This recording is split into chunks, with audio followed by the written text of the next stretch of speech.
Paxtakor tumani markazidagi yoshlar saylgohi har tong aholi bilan gavjum bo'ladi. Bu yerda o'z sog'lig'iga befarq bo'lmagan yosh-u qaridan iborat yurtdoshlarimizni uchratasiz. Haftada bir kunni sport kuni etib belgilangani aholi o'rtasida sog'lom turmush tarzi targ'ibotini samarali tashkil etishda muhim o'rin tutyapti. Navbatdagi kun avvalida o'tkazilgan badan tarbiya mashg'ulotlarida hududdagi xotin-qizlar faol bo'ldi. Dastlab yengil mashg'ulotlar orqali tana biroz qizdirilgach, saylgoh bo'ylab sayr uyushtirildi. Haftani bir kunda hamma korxonalar, ishxonalar hammasi sport kuni deb e'lon qilingan. Shu kuni shu yerda ommaviy ravishda har doim marafon o'tkaziladi, mashqlar qilamiz, badan tarbiya mashqlari qilinadi. Bu inson sog'ligi uchun juda katta foydalidir. Inson organizmini sog'lom bo'lishida, sog'lom turmush tarziga amal qilinishida.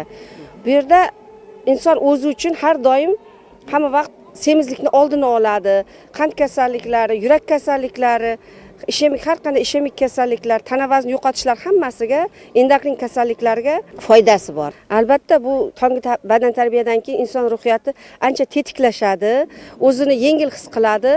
Insonlar bilan bo'lgan munosabati ham kun davomida yaxshi bo'ladi. Shuning uchun men hammaga badan tarbiya qilishni, tonggi yurishlarni, kechki ovqatdan keyin sayr qilishlarini tavsiya qilaman. Shaxsan o'zim istirohat bog'ini oxirrog'ida turaman. Har kuni qo'shnilarimizdan ertalab turamiz, keyin kechki sayr, ovqatni 7 dan keyin yemaylik deymiz. 7 dan keyin kechki sayrlar uyushtirilib, yaxshi bo'ladi. Bu sog'lik uchun ancha foydali. Tongda piyoda yurish chindan ham insonga yuqori kayfiyat bag'ishlaydi. Tana yengil bo'ladi, ruhiyatdagi tetiklik kun davomida kishini tark etmaydi. Bu o'z navbatida ish unumini ham oshiradi. Shu bois yurtimizda prezident tashabbusi bilan jismoniy tarbiya va sport targ'ibotiga alohida e'tibor qaratilmoqda. Buning uchun Paxtakorda ham sportsevar aholi va yoshlar uchun zaruriy infratuzilma sharoitlar yaratib berilmoqda. Bu o'z navbatida hudud sportchilarining respublika va xalqaro musobaqalarda erishayotgan natijalariga ham ijobiy ta'sir ko'rsatmoqda. Davlatimiz rahbari tomonidan joriy yilning 7-aprel kuni jismoniy tarbiya va sport sohasini rivojlantirish va kelgusi vazifalar to'g'risida tuman hokimlariga topshiriq va vazifalar belgilab berildi. Paxtakor tumanida bugungi kunda 83 ming nafardan ortiq aholi bo'lib, ommaviy sportni rivojlantirish bo'yicha aniq dasturlar bo'yicha ishlar amalga oshirilmoqda. Tumanda aholini ommaviy sportga jalb qilish maqsadida haftaning har juma kuni ommaviy sport tadbirlari kuni etib belgilab olindi. Tumanimizda sport maktablarida jami 20 ta sport turi mavjud bo'lib, mazkur sport turlarining 12 tasi olimpiya, 3 tasi paralimpiya, 3 tasi milliy va 2 tasi noolimpiya sport turlarini tashkil etadi. Tumandagi sportchilarimiz xalqaro, Osiyo va O'zbekiston chempionatlarida ishtirok etib, joriy yilning birinchi choragini sarhisob qiladigan bo'lsak, Jahon chempionatida 2 ta kumush, Osiyo kubogida 1 ta bronza, 1 ta kumush va 2 ta medal qo'lga kiritildi. Paxtakor tumanida 15 ta mahallada 16 ta workout sport maydonchasi tashkil etilib, doimiy shug'ullanuvchilar soni 3000 nafardan oshdi. Tumanda ommaviy sportga aholini jalb qilish hisobiga yurak qon tomir kasalliklari sezilarli darajada kamaydi. Shuningdek, prezidentimiz tashabbuslari bilan tumanda dzyudo zali barpo etildi. Tumanimizda dzyudo sporti turi ommalashgan bo'lib, ushbu sport turi bo'yicha tumanimizning ko'plab yoshlari nufuzli musobaqalarda ishtirok etib, faxrli o'yinlarni qo'lga kiritib kelmoqdalar. Tumanda katta futbol maydoni qurilib, foydalanishga topshirish arafasida. Futbol maydoni ishga tushirilgach, ko'plab futbolga qiziqgan yoshlarni qamrab olish imkoniyati paydo bo'ladi. Tumanda aholining sog'lom turmush tarzini oshirish bo'yicha barcha shart-sharoitlar yaratib berilgan. Bir so'z bilan aytganda, paxtakorliklar prezidentimiz topshiriqlar ijrosini ta'minlaymiz va mahallalarda aholi o'rtasida sog'lom turmush tarzini targ'ib etamiz degan g'oya bilan tashabbus ko'rsatmoqdalar. Darvoqe mazkur yakkakurash sport turlariga ixtisoslashgan dzyudo zali ham joriy yil boshida foydalanishga topshirildi. Bu bejizga emas albatta. Aynan dzyudo bo'yicha paxtakorlik sportchi yoshlarning erishayotgan natijalariga rag'bat aslida. Agar shuni orqamizga qarasak, bir 5-6 yil oldin biza moslashtirilgan binoda mashg'ulot o'tardik. U payti ham rezultatimiz yaxshi edi, lekin mashg'ulot zalimizda sharoitlar yo'q edi umuman. O'tgan yili prezident bilan muloqot qilgan paytimiz bizlar Paxtakor tumanimiz uchun dzyudo zalini so'raganmiz. Mana ko'rib turibsiz, prezidentimiz tashabbusi bilan bir pasda mana bunaqa zamonaviy chiroyli zal qurildi. Yoshlarimiz juda ham xursand bo'ldi. Hozir masalan poytaxt sport zalidan ham bizning sport zalimiz kam joyi yo'q. Hamma sharoiti bor. Dushovoy deysizmi, razdevalkalar deysizmi, mana yangi tatamilar deysizmi, hamma sharoit bor, faqat endi mehnat qilish kerak, natija qilish kerak bo'ldi. Hozirgi kunda mana shu sport zalda 600 tadan yuqori bolalar shug'ullanib kelyapti. Dzyudoni o'zida ota-onalarda ham qiziqishi juda ham katta dzyudoga. Prezidentimiz o'sha topshiriqlardan keyin katta sport zal qurib berildi. Natijalar ham o'zgarayotgan bo'lsa kerak. Shunday, o'tgan yilda o'zida bizlarda Osiyo chempioni bo'ldi, Jahon chempionatida ikkita qizimiz kumush medallar oldi. Xalqaro musobaqalarda natijalarimiz ko'payib ketdi. Hozirda o'zida Asilova Izoza degan shogirdimiz Qozog'iston Aktau shahrida xalqaro musobaqaga qatnashib, 3-o'rinda egallab, xudo xolasa bugun uyga qaytadi. Mana hozirgi paytda yoshlarimiz qanaqa musobaqalarga tayyorgarlik ko'ryapti? Hozirgi kunda Nukus shahrida O'zbekiston kubogimiz bor, 2011-2013 yillar o'rtasida. Shunga xudo xolasa shogirdlar borib, yuqori natija oladi, egallaydi deb o'ylaymiz. Nargiz opa, baribir oldimizda Los Anjelesda bo'ladigan Olimpiya musobaqamiz turibdi. Olimpiyada bu musobaqaga ham o'sha Paxtakordan dzyudo bo'yicha yaxshi mahoratli sportchilarimiz nomzod sifatida bo'lsa kerak. To'g'ri, nomzod sifatida bizlarda Isakova Sevinch, Mamatova Rayhona va Murodova Sevinch qizlarimiz O'zbekiston chempionatida g'olib bo'lishdi. Xudo xohlasa, ular mana Los Anjelesga nomzod bo'lib turibdi. Zalda shug'ullanayotgan qizlarning 10 nafari mamlakatimiz terma jamoasi a'zosi sanaladi. Ulardan Sevinch Isoqova, Dispina Bachkova, Sevinch Isroilova, Rayhona Mamatova, Dilnora Xolmirzayeva, E'zoza Asilova, Sevinch Murodova, Dinara hamda Dilruh Hasanovalar Osiyo va Jahon chempionati sovrindorlaridir. Dzyudo sport turiga 9-10 yoshimdan boshlab shug'ullanib kelaman hozirgacha. Dzyudo men uchun o'sha hayotim mazmuni bo'lib qolgan. Biz hozirda ertalabki mashg'ulotni boshlab oldik. Bizda 2 mahal trenirovka bo'ladi, ertalab va obeddan keyingi smenalar. Hozirda biz musobaqalarga tayyorlanib kelmoqdamiz. Oldinda Osiyo chempionati bor, o'shanga tayyorlanyapman. Undan keyingi katta musobaqa Jahon chempionati, xudo xolasa unda faxrli birinchi o'rinni egallashga harakat qilaman.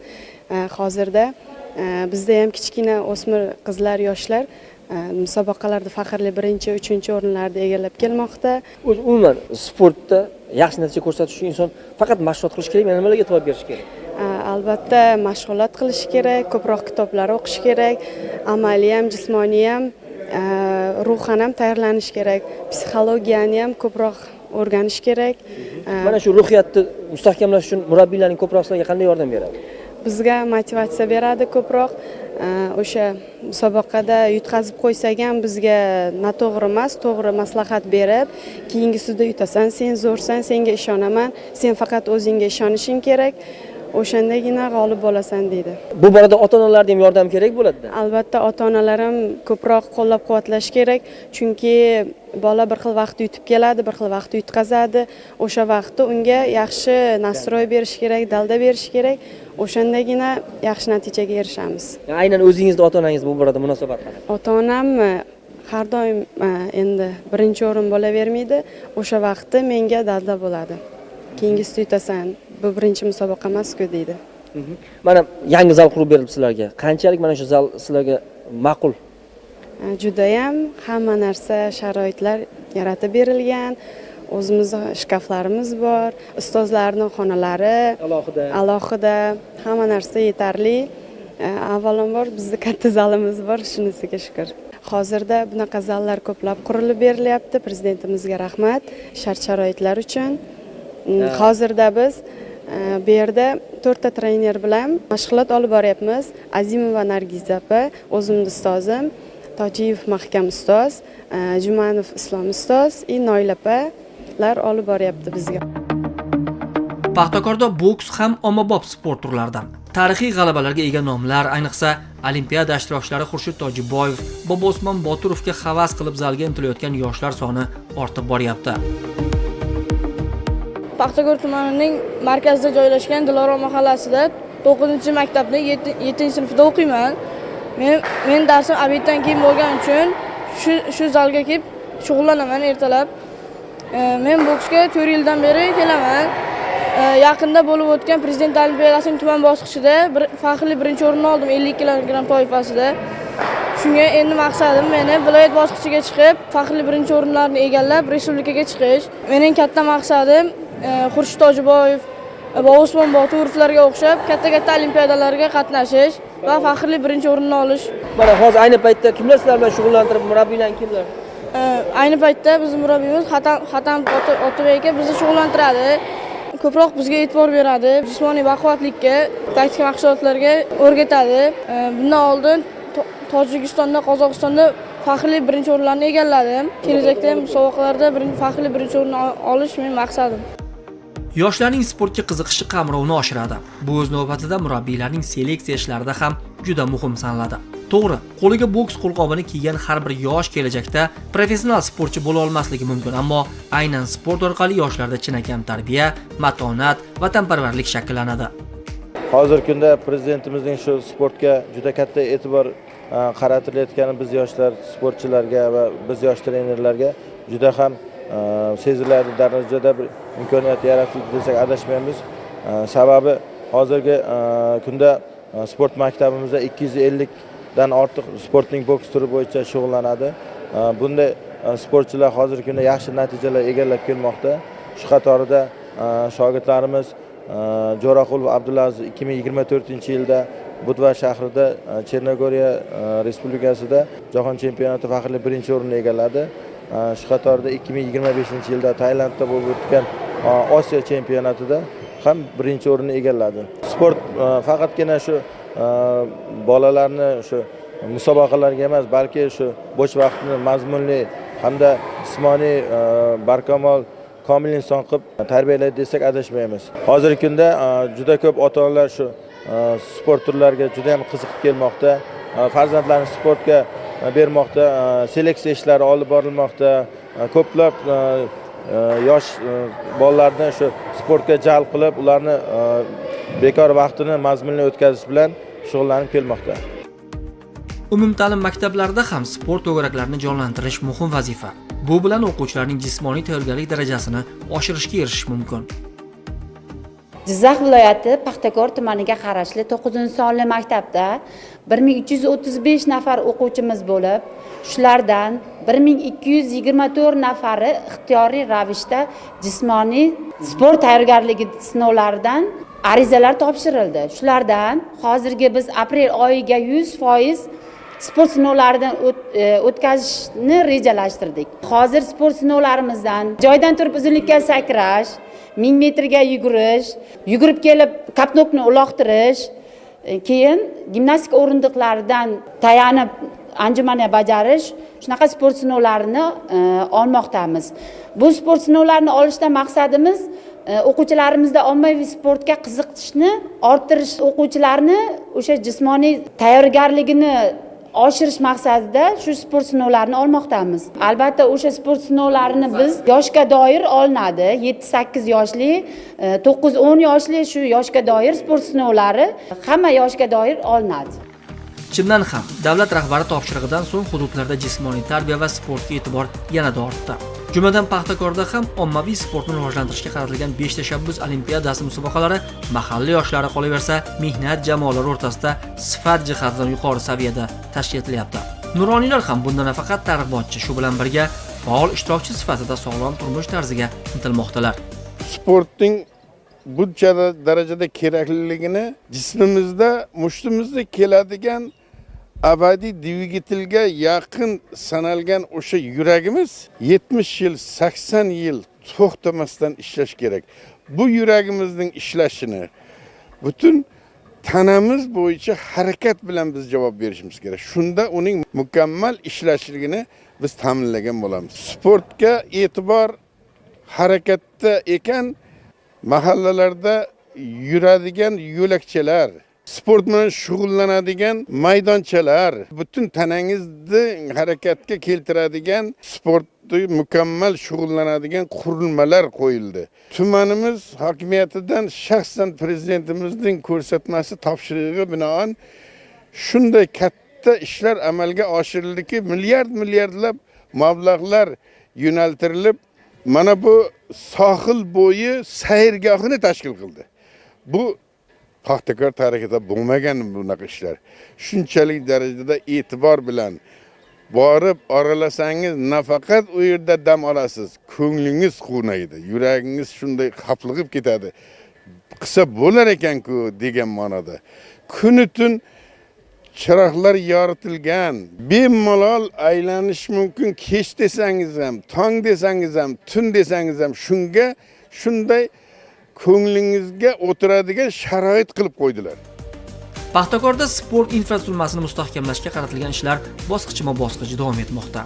Tuman sport maktabiga qarashli Samarqand mahallasidagi tip 1 majmuasi uchun yangi zal qurib berilib, ta'mirtalab o'yingohning maydoni o'tgan yili yangilandi. Joriy yilda o'yingoh atrofidagi qo'shimcha qurilish ishlari yakunlanadi. Mana shu Paxtakor tuman aholisini ommaviy sportga jalb qilish bo'yicha 35% yetkazganmiz. Yil yakunigacha 36% yetkazish reja qilganmiz. Sport obyektlarimizdan samarali foydalanish maqsad qilingan dastur asosida qurilayotgan sport obyektimiz ham 2 milliard 400 milliondan ortiq mablag'ga qurilyapti. Mini stadion maydonimiz qurilyapti. Sun'iy qoplamali katta maydon, futbol maydoni atrofidagi tomoshabinlar o'rindiqlari to'liq ta'mirlanyapti, 900 o'rinli.